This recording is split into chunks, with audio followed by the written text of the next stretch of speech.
7 মাসের প্রেগনেন্ট আমি। স্বামী বিদেশে গিয়েছে 3 মাস হলো। যাওয়ার সময় আমার স্বামী আমার হাতে 5,000 টাকা দিয়ে গেছিল।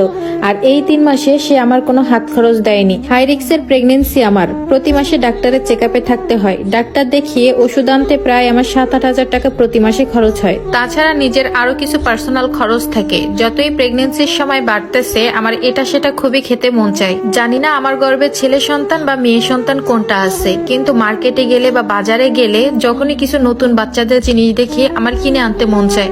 মনে হয় এটা কিনে নিয়ে আসি, দেখলেও একটা চোখের শান্তি লাগে। কিন্তু আফসোস কি জানেন, এই মাসে আমার স্বামী আমার জন্য হাত খরচ পাঠিয়েছে মাত্র 3,000 টাকা। তাও আবার আমার শাশুড়ির কাছে। তার কাছ থেকে চেয়ে সেই 3,000 টাকা নেওয়া লাগবে। আমার স্বামী বিদেশে যাওয়ার পর থেকে তার মায়ের অ্যাকাউন্টে, মানে আমার শাশুড়ির অ্যাকাউন্টে প্রতি মাসে 80,000 টাকা থেকে 1 লক্ষ টাকা পর্যন্ত পাঠায়। মাঝে মাঝে কোনো মাসে এর থেকে বেশিও হয়। সংসারের খরচ বাবদ আমার একটা ননদ আছে, তার খরচ সহ আমাকেও কিছু টুকিটাকি খরচ দেয়। কিন্তু সবচেয়ে খারাপ লাগে কি জানেন, আমার জন্য যে টাকাটুকু পাঠায় ওইটা চাইতেও আমার শাশুড়ির কাছে কৈফিয়ত দিতে হয়।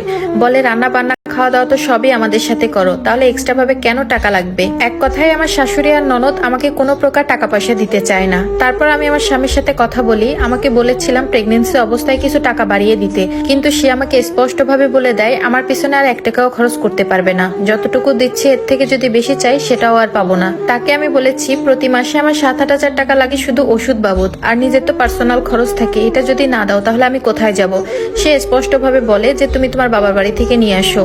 আমিও বললাম এতদিন তো বাবা মাই চালাচ্ছে, আর কত। তার সাথে কথা বলার সময় এমন একটা ভান করে যেন সন্তানটা আমাদের না, সন্তানটা অন্য কারোর।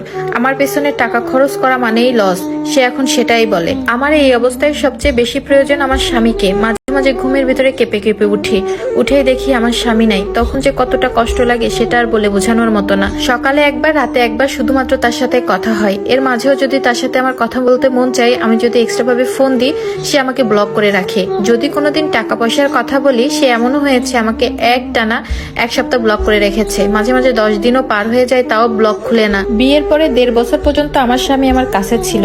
কোনোদিন আমাকে 500 টাকাও হাতে দেয় নাই। আমার বিয়েতে একজোড়া হিল দিয়েছিল, ওইটা পরে আমি ঠিক মতো হাঁটতে পারতাম না। তার কাছে আমি একদিন বলেছিলাম তুমি আমাকে একটা জুতা এনে দাও, কারণ এটা পরে সবসময় চলাফেরা করা যায় না। কিন্তু সে আমাকে এনে দেয়নি। অথচ তার যে পছন্দের জুতা, তার যে পছন্দের পোশাক সবই কিনে নিয়ে আসতো বাসায়। বিয়ের পর শ্বশুর বাড়িতে প্রথম শীতকাল আমার অনেক কষ্টে গিয়েছে, কারণ ওই শীতে আমার স্বামী আমাকে একটা শীতের কাপড় এনে দেয়নি। কারণ বিয়ের পরে আমি আমার বাবার বাড়ি থেকে একটা শীতের পোশাক এনেছিলাম, যেটা আমি গত 2 বছর ধরে ব্যবহার করতেছি বিয়ের আগে থেকেই।